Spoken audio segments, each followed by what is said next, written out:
I hope I'll get it right too.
All right. Thank you so much for joining us for this Facebook Live leadership session together with Okwa Mombasa. Today we'll be discussing on the 6-piece voting system and its implications, and just to get a better understanding on what it really entails to vote 6-piece. Just a brief introduction again on our partner Okwa Mombasa, not our partner, but our partner on this Facebook Live. Okwa Mombasa is a nonpartisan coalition of workers, unions, businesses, professional associations, civil society organizations, and others who have come together out of concern for the livelihoods and well-being of the residents of Mombasa. And today we just want to get a better understanding on the 6-piece voting system, as people call it, and the calls by major political parties to the electorate to employ the 6-piece voting technique. We have seen that it has been met with mixed reactions following the emergence of independent candidates. And today the question is, the old brand of politics or chart a new path? Our question for today: do you think the 6-piece voting is democratic? And also any questions that you may have, and we'll be able to ask them as well. Without further ado, I'd like to introduce my guests. I'll start with Mr. Simeha. Hope I pronounced it right.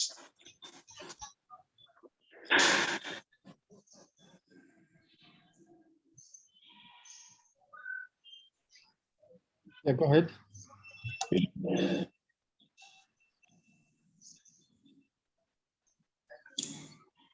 Mr. Simeha, can you hear me? Yes, I can hear you very well. I thought you said that you want to make an introduction, so I was waiting for you to do that introduction. Yeah, I was giving you that chance to, yeah. All right, all right. Thank you very much. It's my pleasure to participate in this discussion and to be of value to a public discourse like this. My name is Simefa Joseph. I'm governance expert as well as a political analyst. I'm an active player in electoral politics just now. I mean, I've been for more than a decade, and even just now in the current ongoing electoral processes, I'm an active player. So it's my pleasure to be part of this discussion. I hope that's good enough. Incredible. I'll give my coordinator a chance also to introduce himself. Go ahead. Okay, my name is Michael Nato. I'm an activist, but at the same time, I am an aspirant or a candidate for that matter for the Chani MCA seat.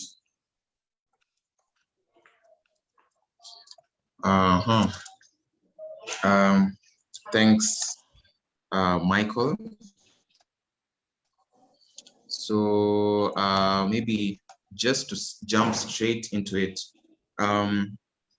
Simefa, maybe I'll just ask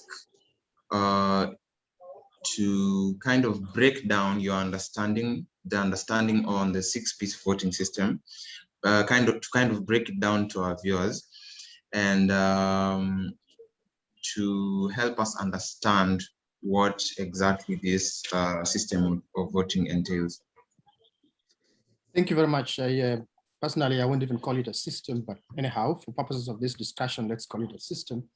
Okay. My understanding is that since we have 6 positions that are being contested at this election, that is from the national presidency at the very top to the member of county assembly at the lowest level, parties, particularly party leaders, I think also let's make a distinction. It's mostly party leaders who are saying they want people to vote on all the 6 positions for their party and or their coalition. So it's the party leaders, but especially the presidential candidates who are saying, look, vote for everyone on each of these 6 positions for our coalition. So it doesn't matter what that person stands for, their capability, their ability, what they represent, but for as long as they have a ticket of that party, whose leader is saying vote 6-piece as they call it, just vote for that person. And so it's a system, as I said, let me use that word system for purposes of illustration and discussion here. It's a system that asks voters to make choices without examining those choices, to make decisions on choices before them without examining the suitability of those choices for as long as they agree with either voluntarily or they have been coerced or they are forced by circumstances to go by the decision of the respective party leader and or presidential candidate. So what it is to me is a system that forces one to make a choice, to make a decision, without examining the options before them. So you have these options and several options, and it's been decided for you that, it's like saying, buy any car for as long as it's a Ford, or buy any car for as long as you are free to buy any car for as long as it's a Toyota, something like that. So you cannot go outside of what has been decided for you, which to me is not healthy at all for a democracy. It's not even healthy for it's not even good for the people, in my opinion. Later on, perhaps I can say a little more in terms of what I think is motivating these leaders, these party leaders and or presidential candidates to insist on this type of voting. Yeah, so perhaps I could leave it there for now. Thank you. Maybe I'll take the question also to my coordinator, and maybe you could just give us your understanding on this 6-piece voting and how it comes into play, especially with the voting trends maybe in Mombasa. If you could tell us more about that.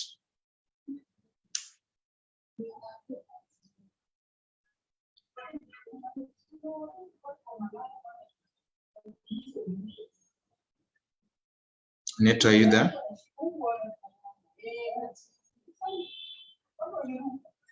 Oh, I can see George just joined us. Welcome, George. Thank you.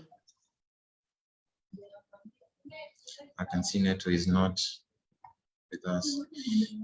So George, we were just talking about the general understanding of the 6-piece voting system. And we were trying to break it down for our viewers. What would you say, what is your understanding of the 6-piece voting and how does it look like? Okay, thank you very much.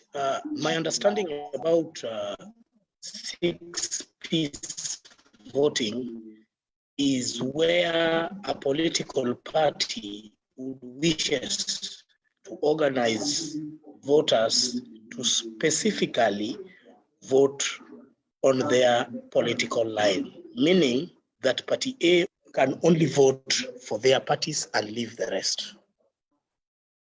That's my understanding. And so would you say, what are the pros and cons of this type of voting? Would you say there are any pros and cons of this way of voting? Personally, I would say I don't see, okay, there are two things that happens here. One is that it supports what we call, in quotes, guided democracy.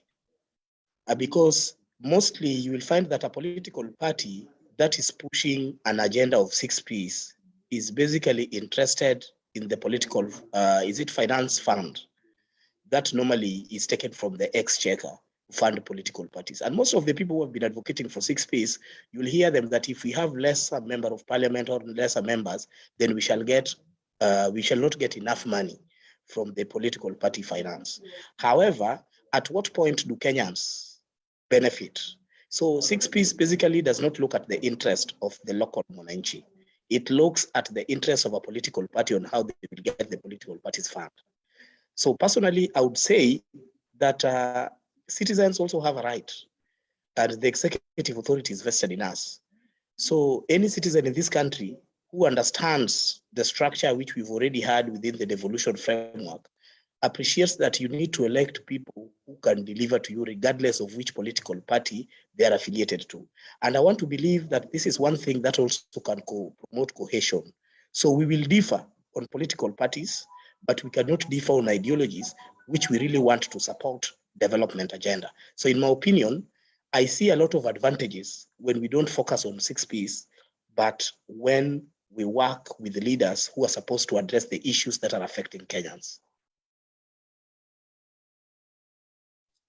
Thanks, George. Simea, do you share the same opinions on this? Do you think voting stifles democracy?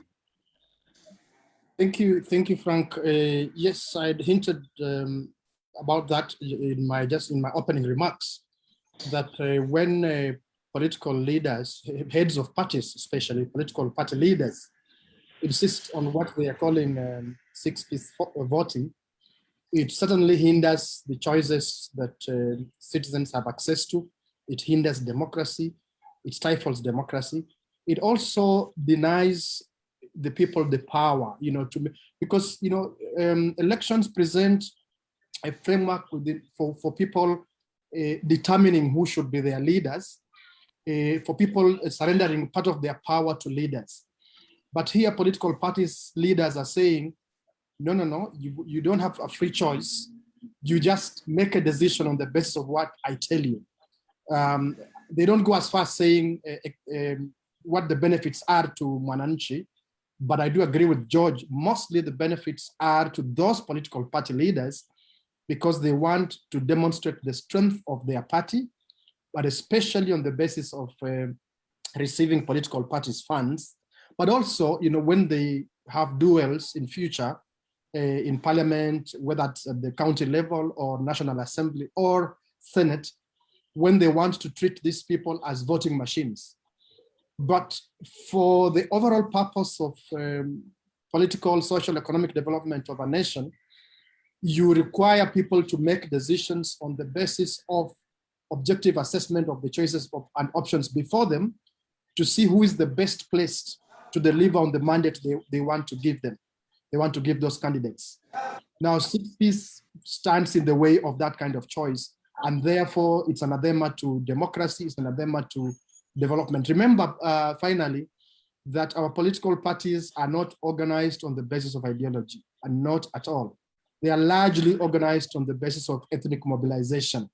So you'll find, in fact, that I will be in party A, but ideologically, I'm likely inclined to be of the same as someone else in a competitor party, an individual in a competitor party.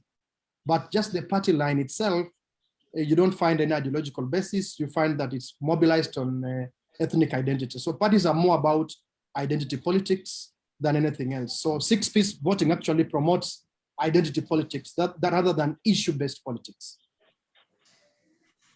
Interesting. Maybe I'll just ask Neto. I'll go back to the question that I had asked. What is your take on 6Ps voting, and how do you think it comes into play, especially in Mombasa? And Simeha has even brought about the issue of ideologies. So what's your take on a candidate having maybe some opposing ideologies from what the political party has?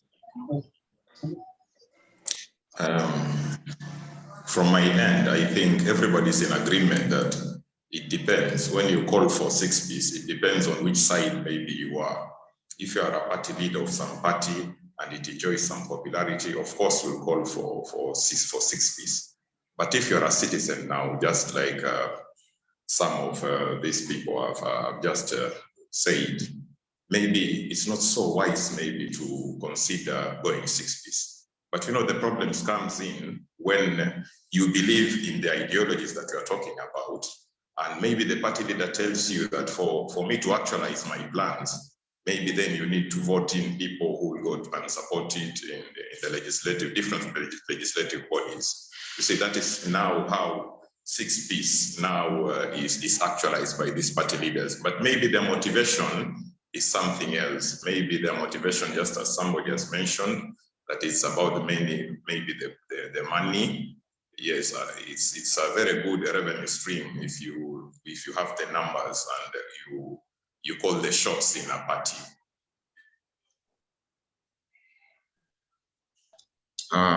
So George, maybe I'll just ask you, in cases where there are coalitions involved, how would the 6Ps voting work, and would other parties be at a disadvantage? You see, the problem is, and this is something that needs to come out very clearly. What we see in Kenya today is not even leadership, it is dealership. People want to make money. Because then, how do you even get into a coalition and you've not even started the journey? Na unasikia kuna watu wanataka kutoka kwa hizo coalitions. The other day I heard over the media that chama cha wherever, is this chama cha this Mutua party and the one in Lifi, they are thinking of getting out of Azimio. They've not even started the journey and they want to leave. What is clear, and I can tell you this for a fact, and now there is the conversation around the zoning. Why? Because the dealers in these political dispensations have come to realize that they may not make money if indeed they want to continue ensuring that they have other affiliates who are supposed to be part of their agenda. So yes, there are high chances that the so-called political parties might have challenges, might have problems in terms of how they can have strength, even if they are able to take government. But the other thing that is more important is until such a time that Kenya will first of all have political parties, because that is also another thing. What we see, in my opinion, are not even political parties. These are movements or people's companies which they can operate with them at any given time. And you can see the way some of these parties all of a sudden became so many that coalition had to be formed. And I am aware that there are even some political parties that do not look at the requirement as enshrined within the Political Parties Act of ensuring what is really a political party. Because then you need to have a presence, and that has been specified very clearly. So the truth of the matter here is that the dealership in the business of these political parties are not comfortable to have other people within the space. So they would rather have few people, they would have themselves, and that's why you hear people talking about zoning right now, so that they can still pursue the primary agenda of getting the political parties fund. And that is the basis. It has nothing that will help the common mwananchi or the common citizen. Then the other interesting thing is that some of these political parties, like for instance, myself, I found myself registered in another political party. So again, the question of ideology does not come, because how do you put me in your party without consulting me, and you want to generate those numbers so that again you can be seen to be popular or famous in the process. So like I said earlier, I don't see 6Ps contributing in any way in terms of the development agenda of this country.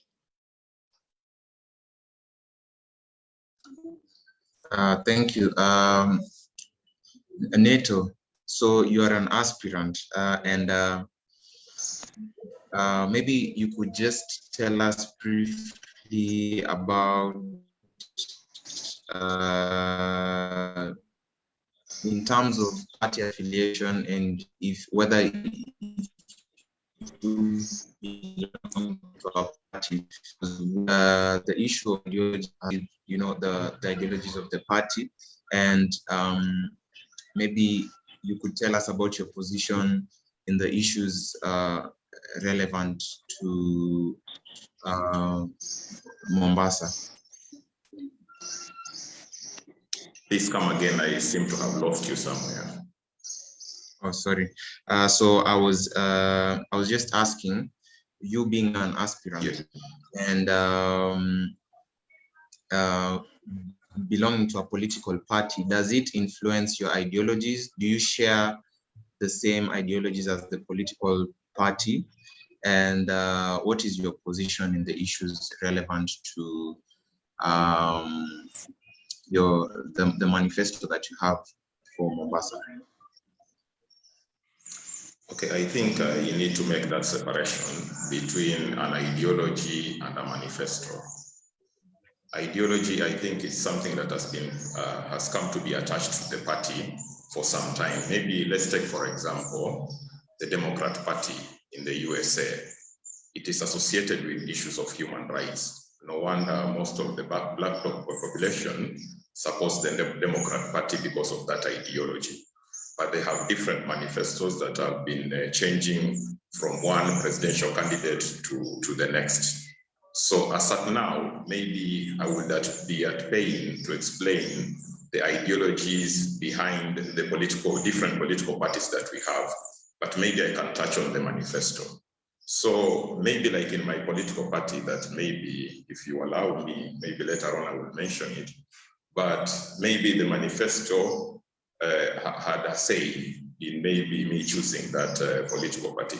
As an activist, I've been championing issues of land, and they had mentioned issues of land. And when I compare with the other political parties, there's no such in their manifesto. So yes, the manifesto would inform your decision to support a particular party. And when we come to Mombasa, I think has a little problem. And even I told my network partners in the civil society that here we need a lot of civic education, because what is happening here is just euphoria. You know, some of these parties have tribal facets, and when somebody just wakes up and he feels I'm from a particular tribe, and my tribe is associated with a particular party, so this is the party that I need to support. And when the party leader comes and tells you now, vote 6Ps, that person will vote for, surely will vote for 6Ps. But ideologies here, I'm not so sure, but when it comes to manifesto, I think that a manifesto should guide people towards which party to support.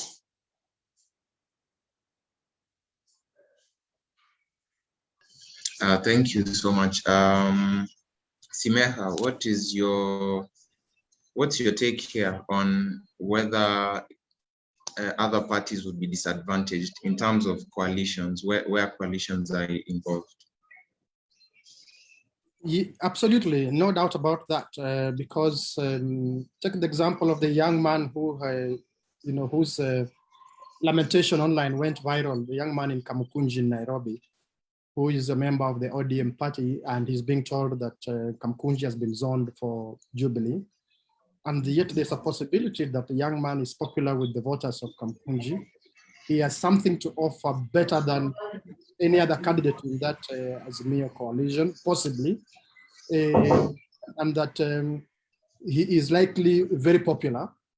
But then because deals have been struck away from voters, away from the constituency, deals have been struck between the party leaders, the party that, but not so much the party, but the candidate, because the parties have yielded to this kind of arrangement.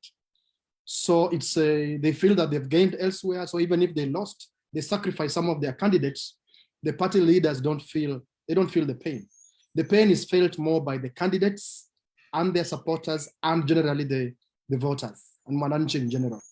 So that example I'm giving you of Kamukunji in Nairobi and the many such examples are the victims of consequences and victims of this so-called 6-piece system of voting. Go back to a step or two in the electoral cycle and go to what we popularly call here nominations, but also known as the party primaries. That you find that because, as I think it's George was saying, these are dealers, party leaders are mostly dealers.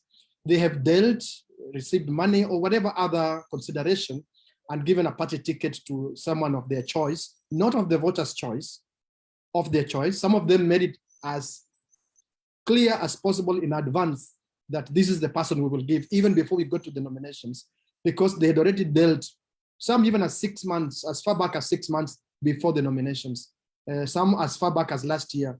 They already, secretary generals of parties, party leaders, and so on, were already speaking of specific individuals. They will give tickets for certain constituencies, counties, and so on and so forth. So when you look at that, you see the disadvantaging begins at that level of party primaries, that the dealers in the name of party leaders have already dealt, already made their decision, they have already benefited or received a promise upon which there's this transactional exchange, and they insist that the candidate whom they choose is the one they're going to impose upon the people. But because of what Nato, I think, is one who mentions, this euphoric approach to our politics, well, Shingo Upande, even though you have wronged us, but we tend to support you because you are from our community, or generally because we have always supported you. Shingo Upande, we will vote for whoever you tell us. But again, I have to commend voters in some places. They have rebelled. They have actually rejected. They have completely rejected and said that, if this is what you give us, we will punish you by voting against the choices that you are imposing on us. Yeah, so I used to be a bit too many words to emphasize the fact that the losers are not those dealers. They are not the leaders of political parties. The losers are mostly the candidates and the voters.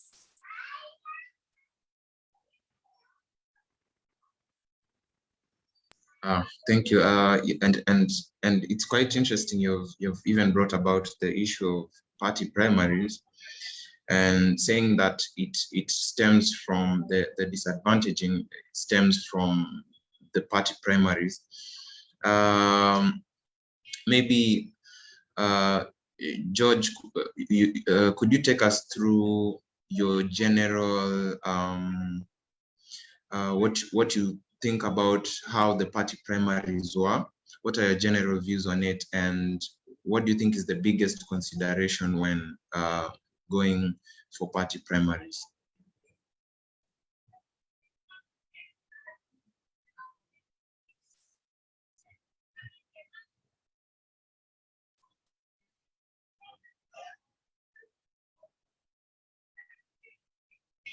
George, are you there? Hello, can you hear me? Maybe I'll redirect. Hello? Yes, I can hear you now.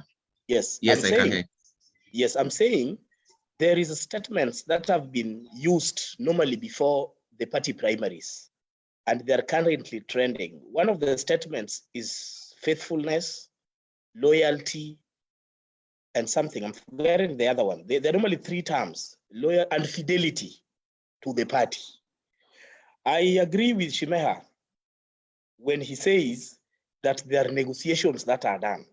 By the way, all of us in this country are aware of the next election after 2022. And I want to tell Kenyans who are following us that if you think you still want to operate with the companies, the same thing will happen. It will happen because already some people have invested. They've put seeds in this movement. And I can assure you, you might end up going through the same process. And even as we speak right now, there are areas where they've not issued certificates to those who actually won fairly in the party primaries because other people had interest on the people they had who probably have not won.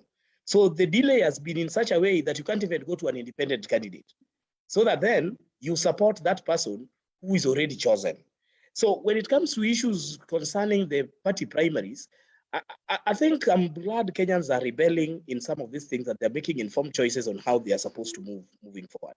But one thing that I can tell you for sure, no single party, for a better understanding, really wanted a credible, free and fair nominations.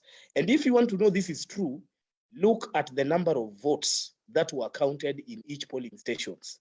You will be surprised that even where political parties purport to say that they are the majority, some of those guys could not even reach 10,000. So the question is, so who was supposed to vote? So that's an area where we need to ask ourselves very tough questions. Maybe it's because there are people who used to say when they were campaigning that certificates have already been issued, which is now coming up to light, that indeed certificates had already been issued and whatever was being done for formality. When you look at people like Singer Bahati crying about the Jubilee Party having recalled their certificates, then one wonders. You said that you used a scientific method to know who is popular. So at what point do you disagree with your scientific method, which you actually used? And even when you go to those who are proud and are bragging about introducing technology, I can tell you for free, those tablets were not tied to polling stations. So the same tablet would have been used in many places at the same time, and it also has a central command system. So when it comes to party primaries, those decisions had already been made. Just like in 2027, if God give us life, we already know who will be an MP where, and we already know who will be an MCA where. So the only thing I can say is citizens must not vacate the executive authority, which is vested in them. We, the people, are the ones who are supposed to democratically elect. And I think we need to put more emphasis on the general election supervised by the mandated body, so that we get people, regardless of which political parties they're affiliated to. We are struggling as early as 1965 in session paper number 10. Today, Frank, we are still talking about health. We are talking about education. We are still wondering whether kids are supposed to sit on the floor or not. While each and every 47 counties, I can confirm, and Shimeka can correct me because I know he's an expert in governance in this, at least each county has received over 80 billion shillings. Show me where that 80 billion shilling is.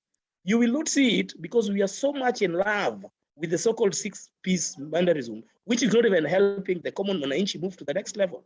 Today, you can go to a health facility, now upati hata aspirin, while the most budgeted area in a budget is actually the health department. But why can't we play our oversight role?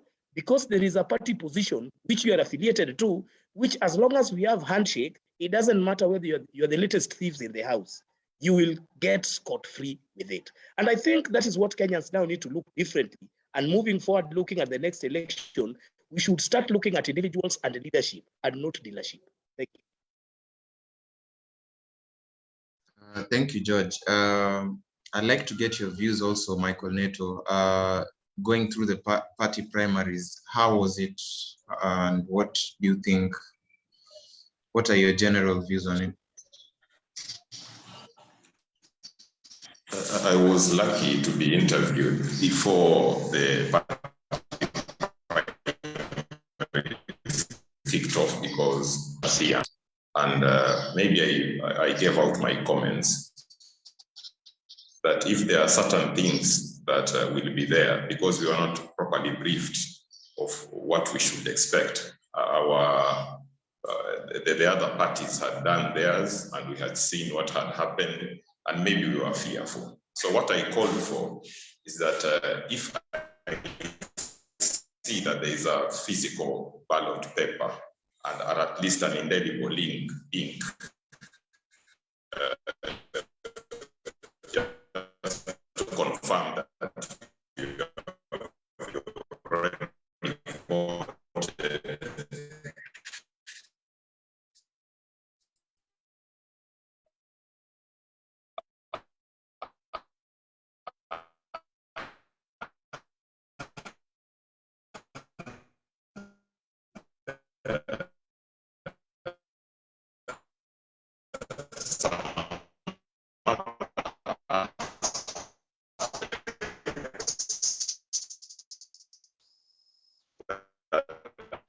I see from the IEBC, then I would believe that such was there, and to a large extent, I felt that the nominations were free and fair.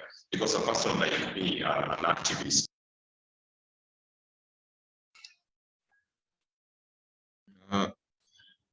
Michael seems to be breaking. I thought it was on my side, but Simeha, do you have any comments on the as far as the political party primaries are concerned, and as far as the Political Parties Amendment Act? How do you think this came into play with the just concluded nominations? Thank you. I remember I followed very closely because of my area of professional interest, the discussions about the amendment to the Elections Act. And in my interpretation, it was more about the party leaders, the leaders of these parties, wanting to tighten their hold, wanting to tighten their control over political party, generally over the political process, so that it's more that their decisions that reign supreme, rather than decisions made through popular mandate. Let me just pick up something George said and just put it together with that. These party leaders do not like, or party owners, perhaps even the better term to use is party owners. They do not at all like deserving victories. People being victorious, say in a party primary or in some contest, and feeling that they won because they deserve it. And let me acknowledge that they are party leaders, because there are many parties in this country. So they are party leaders who are honest, who are fair, who are objective, and so on and so forth. So I use that term when I say party dealers or party owners, take it with a little bit of pinch of salt. But since it's the predominant character, there is the predominant culture rather in our political system, let me continue to use it, that they do not like people winning certain positions in the contest and feeling that those who won deserve it. They prefer that those who win feel that they owe to the owner of the party.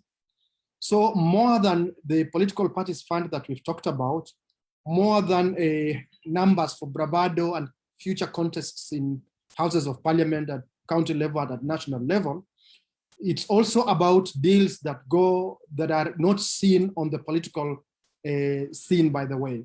And this is, I'm mentioning this especially because of what George said, because I've had this experience of people elected on a particular party doing horrendous things with public resources.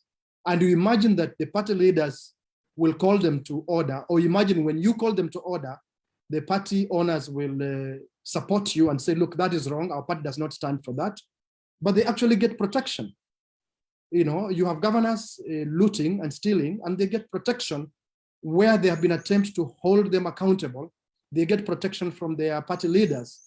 And this is because party leaders are sending a message that we put you in that place for a purpose. And sometimes, like in an incidents where I have been involved in trying to hold leaders accountable, I have found out that some of the companies being used to loot, for example, a county, you can trace them to a party leader. You can just 2-3 steps, not even too long, and you find that some of this money go back to party leaders. So it's really an enterprise, and it's a tragedy for our politics, and it can only be undone by the Kenyans themselves, by ourselves as Kenyans.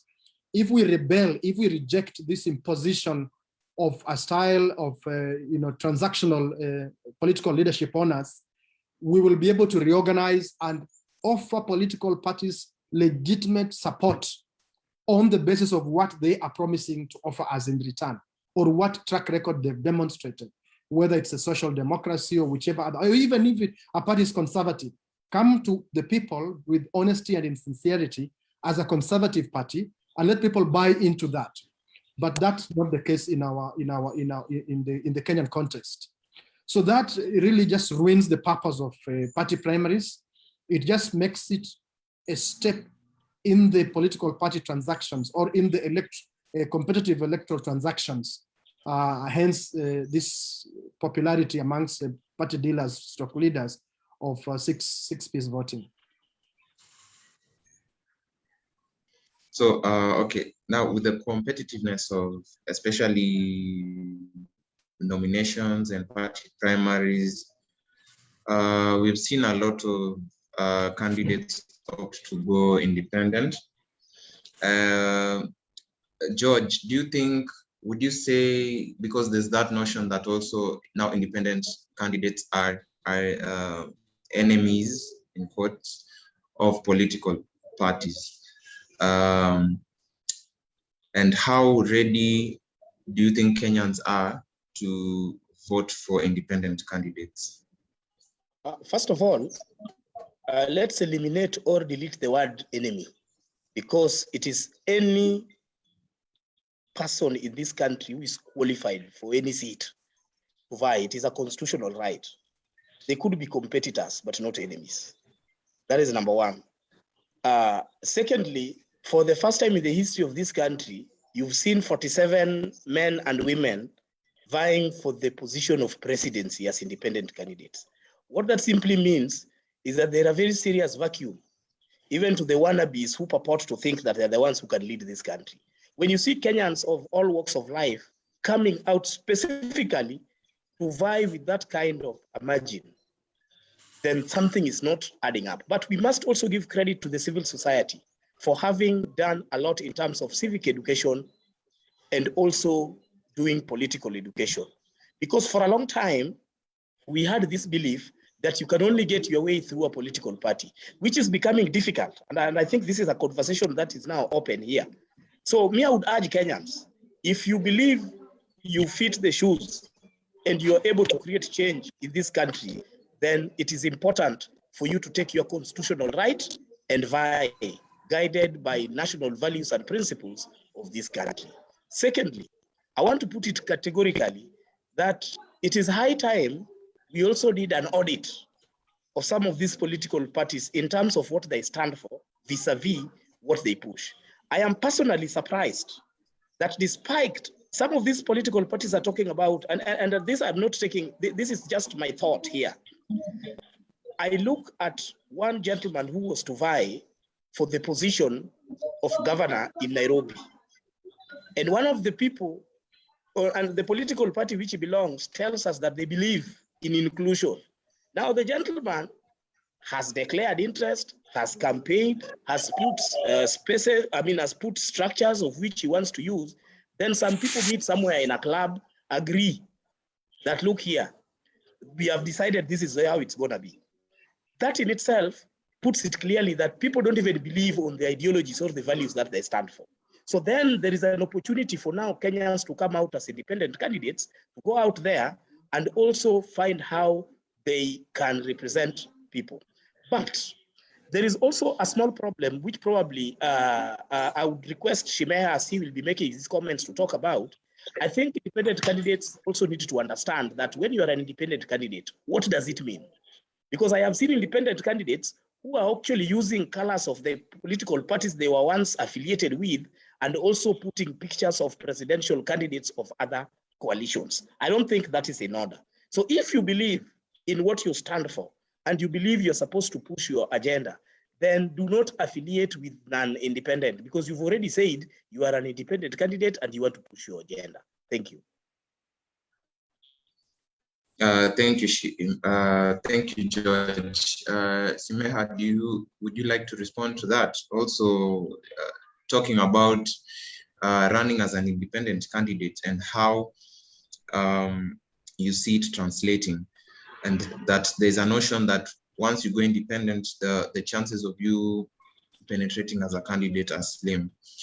And often we hear the term consensus when it comes to nominating candidates in parties. And if there's consensus, how come people move and run as independent candidates? And do you think, what are your thoughts on that?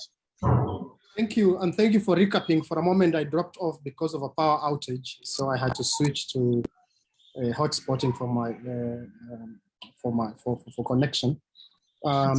Yes. No, I mean, I've personally experienced the things that George has brought up, the things that I hear you recapping. When you hear about consensus, I'm from Vihiga County, where I had a party secretary general say from as far back as 6 months before party primaries, they talk about an individual as a candidate, as that is the candidate of the party, when there were a number of people who have expressed interest in that position on that party ticket. And this is replicated almost everywhere in Kenya, especially where you have the so-called big parties, the parties that manage to mobilize in a big way on the basis of ethnicity and any other basis. So when you hear consensus, hardly, I mean, I know, again, as a candidate for an MCA position, again, in my county of Vihiga, I don't have to mention the party who was suffered immensely, because the polls show, yes, the party did carry out polls, and also some independent polls were carried out, and they showed that the young man is the leading candidate, but the party hands the certificate to somebody else, and they end up in a highly protracted wrangle on who deserves this ticket. So I think that option of one, small parties, and two, independent, running as an independent candidate, I think is good for the nation. It's good for development of democracy. It's good for shifting power from those who hold power to those who ought to have power, and that is in the citizens of the nation. Because when you tie their hands to 6 Ps, you are denying citizens the power to make their choices as they wish on the basis of what they consider their interests. You are forcing them to think about the interests of the party leader now and in future.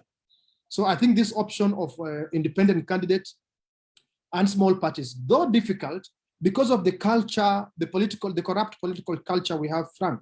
I mean, we have a very corrupt political culture. You even have citizens mocking candidates who actually stand for something for them, but because this candidate is not running a glitzy campaign, a party-backed campaign, is not throwing around money, is not backed by a certain party leader, and you find citizens mocking and laughing at these candidates. And yet, if you analyze critically, you say that it seems that therein lies the person who may be responsive to the concerns and priorities of this ward or constituency or county or even nation. But because of our corrupt political culture, we've been whipped, a majority of Kenyans have been whipped into a groupthink, into an imagination that you must belong to some group that is imminently going to win something. So therefore, anyone else who walks out of that group, you treat them as the word George doesn't like, you treat them as an enemy, you mock them, you disparage them, and so on and so forth. Let me just again conclude by repeating what I said, that I think these are important options for development of democracy, because you are going to have good parties developed by good leaders. How do you get these good leaders? You get them through independent candidates' routes. you get them through small party routes, then they get noticed, whether it's at the county platform, at the national platform. They get noticed by their performance. Then they get trusted, hopefully, inshallah, with some bigger responsibility in a party, whether it's their small party or the big parties that are disappointing us. Thank you. Neto, before you dropped off, I think you were mentioning something about the party primaries, but also I'd like to hear your thoughts on independent candidates and whether you think Kenyans are ready to embrace independent candidates, voters rather. Okay, my final comments on the party primaries were that there's been some major improvements this time round in all parties in the way maybe they've conducted their primaries. I can see people are a little bit more satisfied as compared to the previous years, like in 2017 and 2013.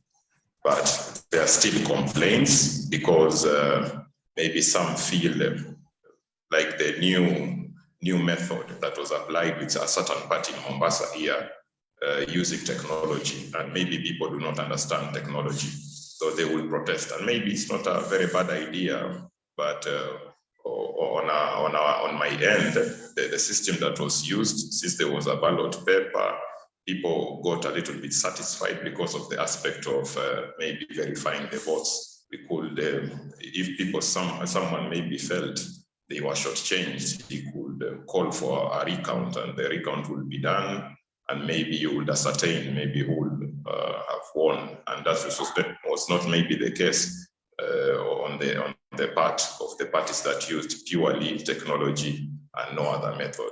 So when it comes to independent candidates, maybe I would like to dispel this notion that maybe all independent candidates are saints, because I have some few examples. Maybe after our primaries, there was a very big fallout, and it was seen as if it was a platform for the protesters. I know some have interest, and some also protect interest of shadowy people who operate behind the scene because of the aspect of how politics sometimes is invisible. There are some people who control politics from behind the scene. Some of the people that you see, because there was a candidate who was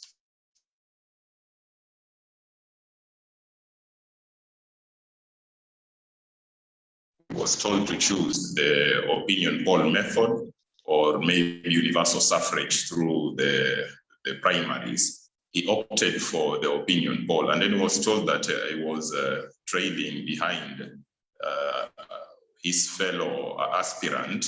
He protested, but when some investigation was done, it was seen that there was a tycoon who was supporting him. So we have made our politics not purely centered around the people, but it serves some of our interests, selfish interests, and the selfish interests of some of our benefactors who sponsor our campaigns and such like things. So when a person is sponsored and he is told that now you have lost in the party primaries, and maybe it was free and fair, that person, because there is a puppeteer behind him, will opt for independent. But there are some independent candidates out there whom I believe are good and can be given a chance as well. Yeah, thank you. Thank you, Neto. George, maybe finally, as we conclude, how do you think this is likely to play out, the 6-piece voting is likely to play out for the coalitions and parties that are in support of this, and even their presidential candidates?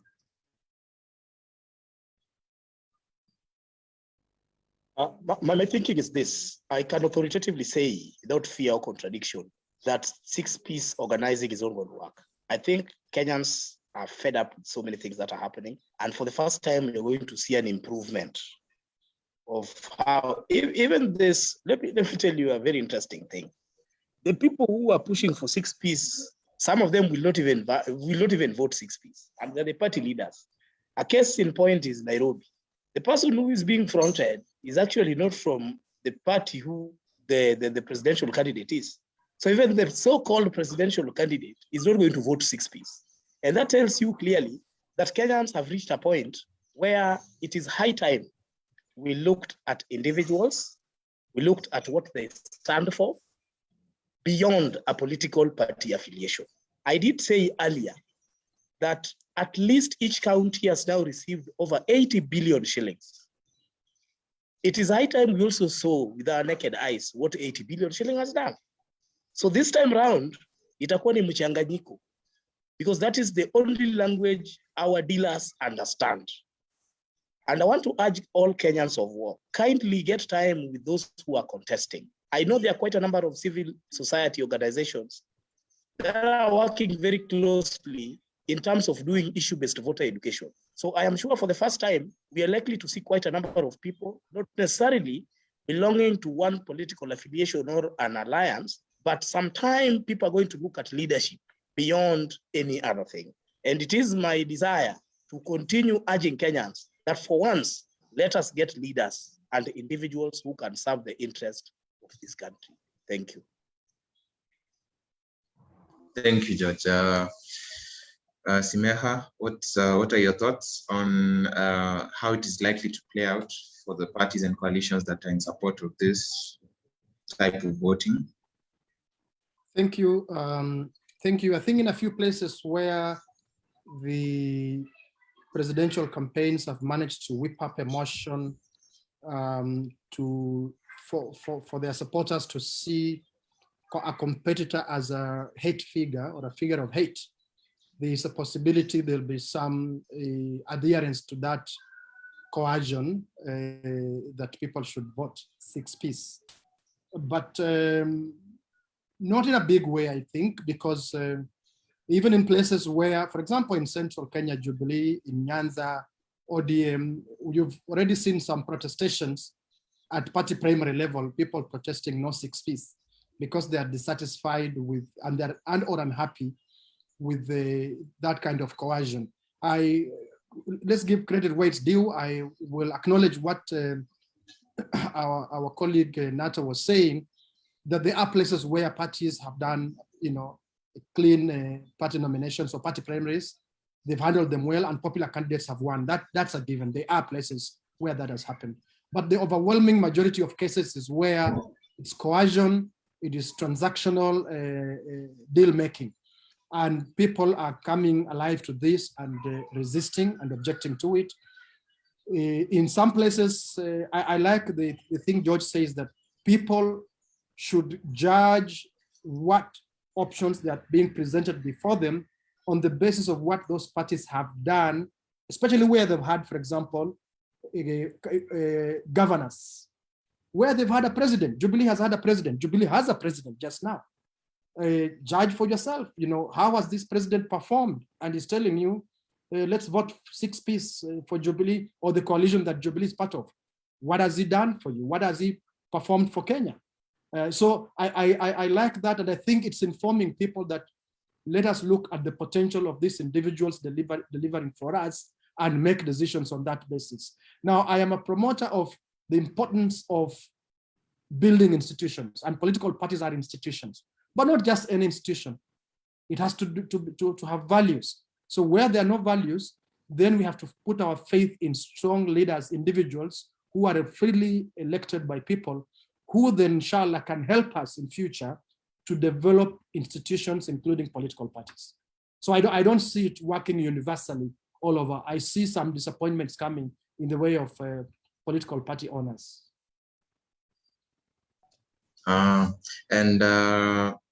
Michael Neto, lastly, as you give us your parting shot, what would you urge the voters to consider while voting?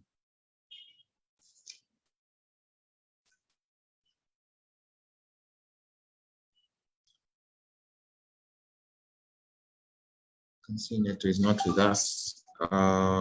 Yeah, so any parting shot, George,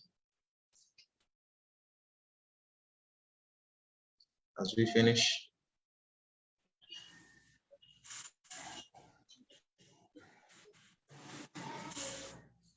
Oh, Neto is back. Neto, as you give us your parting shot, Yes. what would you urge the voters to consider while going to the ballot? Yeah. You know, I'm also a political educator, so let me take this some few minutes.